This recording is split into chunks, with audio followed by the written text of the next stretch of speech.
சரி, அடுத்து நம்ம பார்க்க போறது என்னன்னு கேட்டீங்கன்னா, இந்த ஊனமெல்லாம் வராம தடுக்கிறதுக்கு பல வழிமுறைகள் இருக்கு. இந்த ஊனம் வர்றதுக்கு காரணங்கள் பல இருக்கு. அந்த காரணம் என்ன அப்படின்னு தெரிஞ்சா அந்த காரணத்தை வந்து நம்ம தெரிஞ்சுக்கிட்டு அதை அவாய்ட் பண்ணாலே ஊனம் வராம தடுத்துடலாம் இல்லையா? அது எனக்கு தெரியும். நான் சொல்லட்டுமா? சொல்லுங்க. நான் சொல்ல மாட்டேனே. நான் சொன்னா எனக்கெல்லாம் தெரிஞ்சுக்குவாங்க. சொல்லுங்க.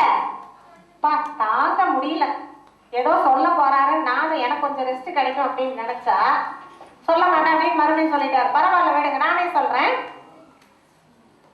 பல்வேறு காரணங்கள் இருக்கு ஊனம் வர்றதுக்கு.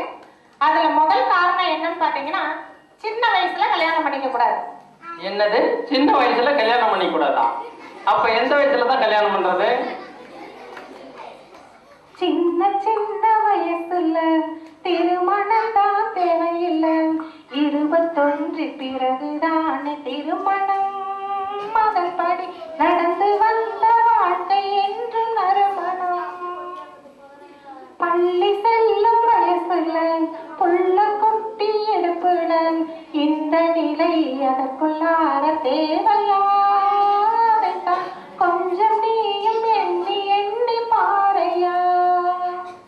வயது உடனே மனமும் செய்யணுமா, உடல் வளர்ச்சி அடைய வேண்டாமா, அதுக்கு 21 மாதம் வேண்டாமா? வயது வந்தால் போதுமா, உடனே மனமும் செய்யணுமா, உடல் வளர்ச்சி அடைய வேண்டாமா, அதுக்கு 21 மாதம் வேண்டாமா? சின்ன வயது திருமணம் சிக்கலிலே முடியுமே, காலம் சென்று மனம் முடிப்போமே, வாழ்வை சிறப்புடனே வாழ்ந்திருப்போமே. சின்ன வயசுல திருமணம் தான் தேவையில்லை, 21 பிறகுதானே திருமணம். அதன்படி நடந்து வந்த வாழ்க்கை என்று நறுமணம்.